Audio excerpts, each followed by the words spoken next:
What if I told you the Bible's stance on immigrants is far more complex than you've been led to believe? From Abraham's journey to a foreign land to Jesus' own refugee status, the scriptures are filled with stories of migration and displacement. But here's the twist.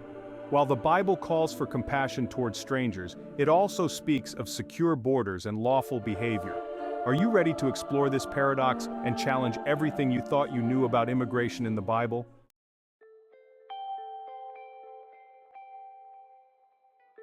What if I told you that the father of our faith, Abraham, was actually an immigrant? It's a fact that often gets overlooked, but it's central to understanding God's plan for his people. Imagine living in the bustling city of Ur, surrounded by family, friends, and everything familiar. That was Abraham's life, comfortable, predictable, and secure. But God had other plans.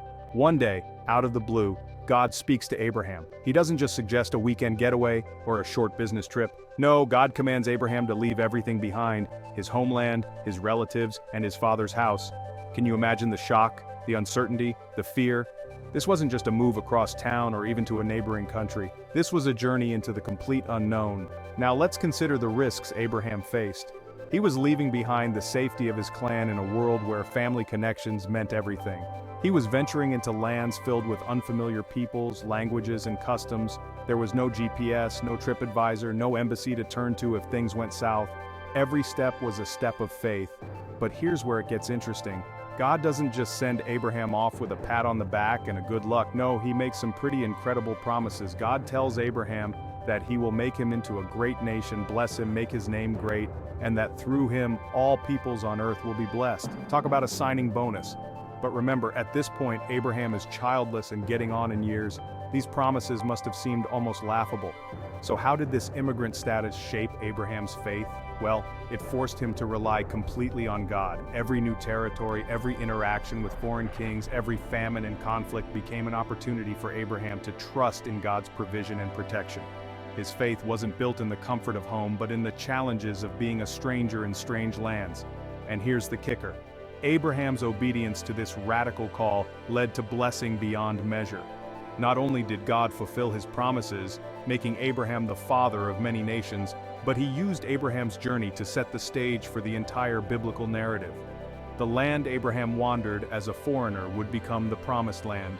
His descendants would become the nation of Israel, and ultimately, through his lineage, would come the Messiah, Jesus Christ. But Abraham's story is just the beginning.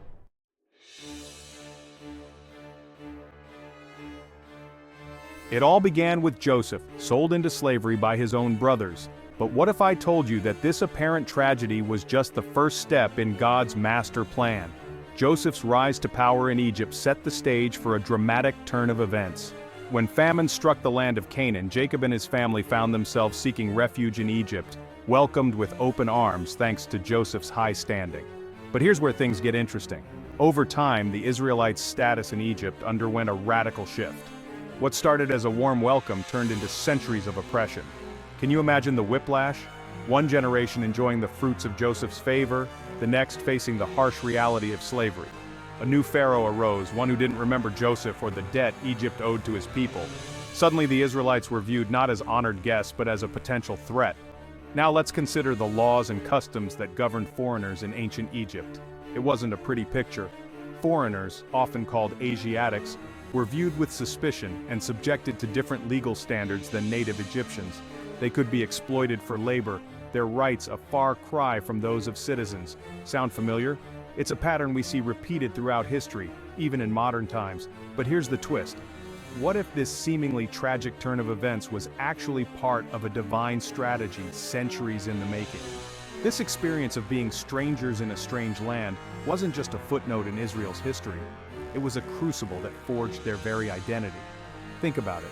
Generations born into slavery, clinging to the stories and promises passed down from their ancestors. This shared struggle became the foundation of their national identity, a constant reminder of their dependence on God. So how did God use this immigrant experience? It's a question that gets to the heart of divine providence. This sojourn in Egypt wasn't just about survival, it was about preparation. God was setting the stage for a dramatic demonstration of his power and faithfulness. The oppression the Israelites faced would make their eventual liberation all the more miraculous. Their time as foreigners in Egypt would give them a unique perspective on the treatment of strangers, shaping the laws they would later receive from God. In the end, this centuries-long sojourn fulfilled prophecy and prepared Israel for nationhood. Remember God's words to Abraham? Know for certain that for 400 years your descendants will be strangers in a country not their own, and that they will be enslaved and mistreated there. What seemed like a curse was actually a promise of preservation, growth, and eventual deliverance. But God's plan for immigrants didn't end with the Exodus. In fact, it was about to take an even more surprising turn.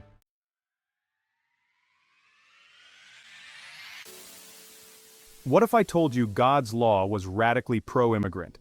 It's a startling claim, especially in today's heated political climate. But as we dive into the heart of Mosaic law, we uncover a divine mandate for immigration that defies conventional wisdom and modern rhetoric.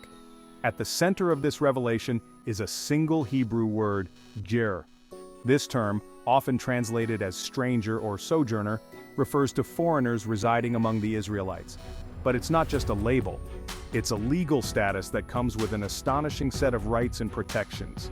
Now you might be thinking, surely ancient Israel had strict border policies and limited rights for outsiders. But what if I told you the exact opposite was true? The laws concerning the ger in the Old Testament are remarkably protective, far surpassing the norms of other ancient Near Eastern cultures. Let's look at some specifics. Leviticus 19, 33-34 commands, "When a stranger sojourns with you in your land, you shall not do him wrong.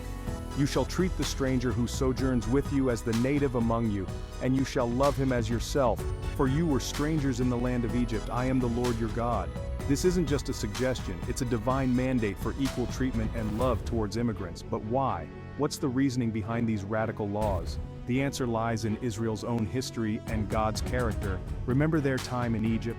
God reminds the Israelites of their past as strangers, using their own experience of oppression as a motivation for compassion. It's a powerful call to empathy. You know what it's like, so treat others better. Even more profound is how these laws reflect God's own heart.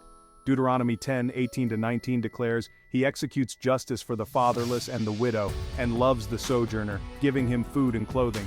Love the sojourner therefore, for you were sojourners in the land of Egypt." God's love for the vulnerable, including immigrants, becomes a model for his people to follow. So how did these laws shape Israel's national identity? They created a society where compassion wasn't just encouraged, it was legally mandated. Caring for the stranger wasn't optional, it was a core part of what it meant to be God's people.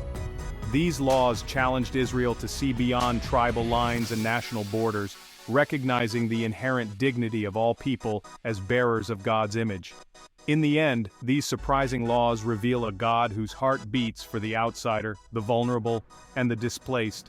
They paint a picture of a society where justice and compassion aren't just ideals, but practical realities enshrined in law. It's a powerful reminder that in God's economy, how we treat the stranger among us is a direct reflection of our relationship with Him. But God's concern for immigrants wasn't limited to laws. In fact, it was about to take center stage in the passionate cries of His prophets.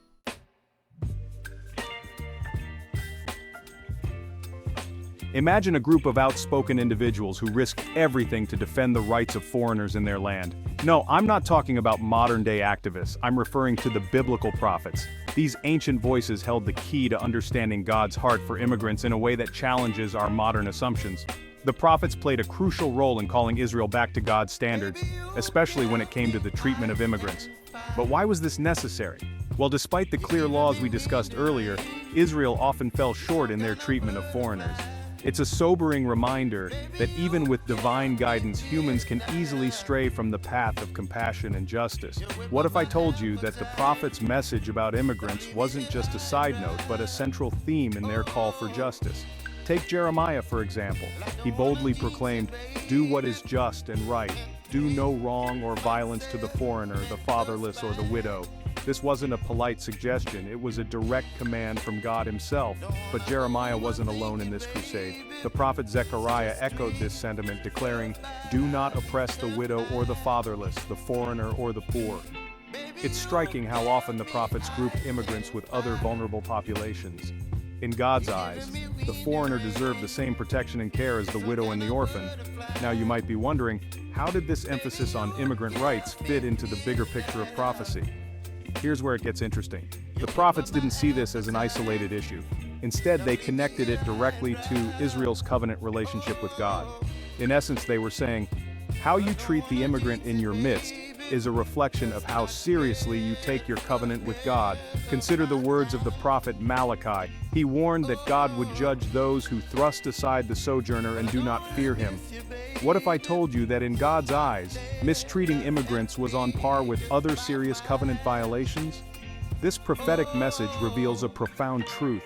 Care for immigrants wasn't just a nice add-on to faith, it was a litmus test for covenant faithfulness. The way Israel treated foreigners in their land was a direct indicator of their relationship with God. It's a challenging thought, isn't it? What if our treatment of immigrants today is equally reflective of our faithfulness to God's commands? But the immigrant story in Scripture doesn't end with the thundering voices of the prophets. In fact, it's about to take an unexpected turn that would shake the foundations of how we understand God's relationship to the stranger and the foreigner.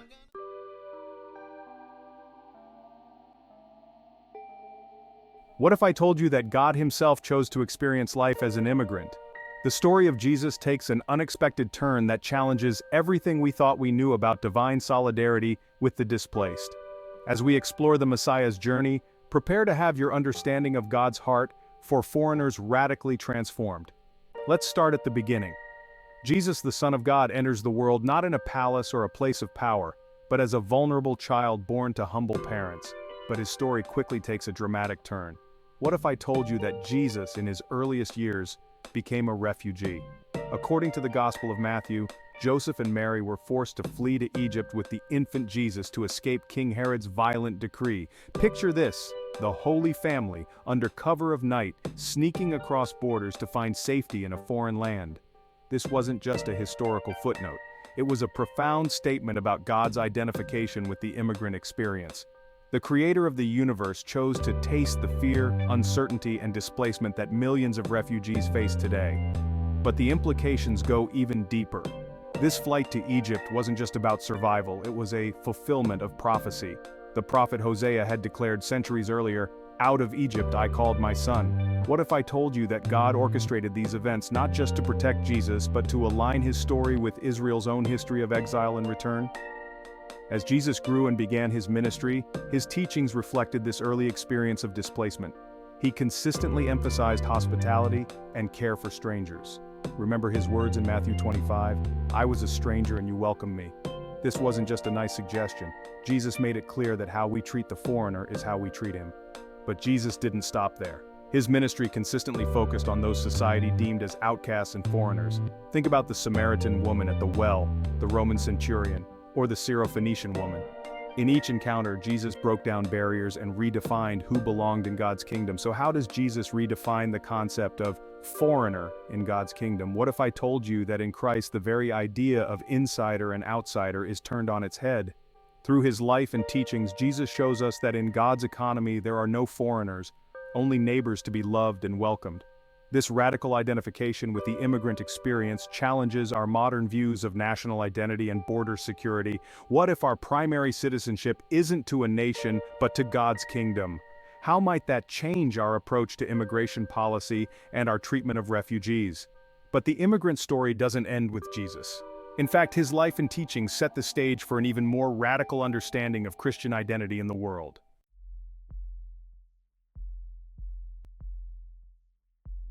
From refugee to radical teacher, Jesus reshaped our understanding of foreigner.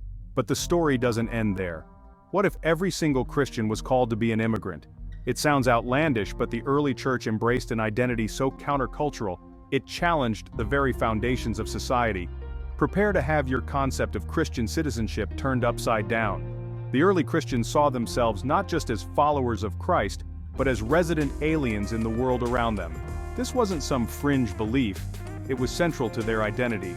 According to 1 Peter 2:11, believers are described as sojourners and exiles in this world. What if I told you that this perspective completely transformed how they viewed their place in society? This new identity posed a significant challenge to both Jewish and Gentile converts. For Jews, it meant reimagining their relationship to the Promised Land and their status as God's chosen people. Gentiles, on the other hand, had to grapple with divided loyalties between their earthly citizenship and their heavenly one. Imagine the tension this created in the Roman Empire, where citizenship was a prized status and loyalty to the state was paramount. But what does the New Testament actually say about Christian identity and citizenship? In Philippians 3:20, Paul boldly declares, "But our citizenship is in heaven." This wasn't just poetic language, it was a radical statement about where a Christian's true allegiance should lie. What if I told you that this heavenly citizenship was meant to supersede all earthly national identities? This immigrant identity profoundly shaped the early church's mission and ethics. Christians were called to live as temporary residents, always aware that their true home lay elsewhere. This perspective fostered a unique blend of engagement with and detachment from the surrounding culture. They were to be in the world, but not of it, as Jesus had prayed in John 17:16. So how does this immigrant identity change our view of the modern world? What if I told you it has the power to completely reframe our approach to national identity, patriotism, and even immigration policy? If we truly embrace our status as resident aliens, how might that change our treatment of actual immigrants and refugees in our midst? Embracing this identity can transform our approach to immigration in profound ways. It calls us to extend the same welcome and compassion to others that we ourselves have received in God's kingdom. It challenges us to see beyond borders and nationalities to the inherent dignity of every person as a bearer of God's image. So what does all this mean for us today? As we grapple with complex immigration issues, perhaps it's time to revisit our fundamental identity as followers of Christ. Are we primarily citizens of our earthly nations or of God's kingdom? The answer to that question might just revolutionize our entire approach to the stranger in our midst.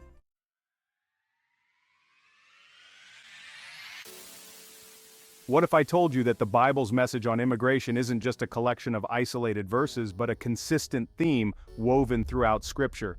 From Abraham's journey to Jesus' refugee status, we've seen God's heart for the stranger unfold, but it doesn't stop there. The early church embraced a radical identity as resident aliens, challenging us to rethink our own place in this world. So how might this change your approach to immigration? What if God is calling you to see immigrants through His eyes? Consider this. Every interaction with a foreigner could be an opportunity to reflect God's love. Maybe it's volunteering at a local refugee center, advocating for just policies, or simply extending hospitality to a newcomer in your community. Remember, in God's kingdom, there are no foreigners, only neighbors. How will you live out this truth in your own life?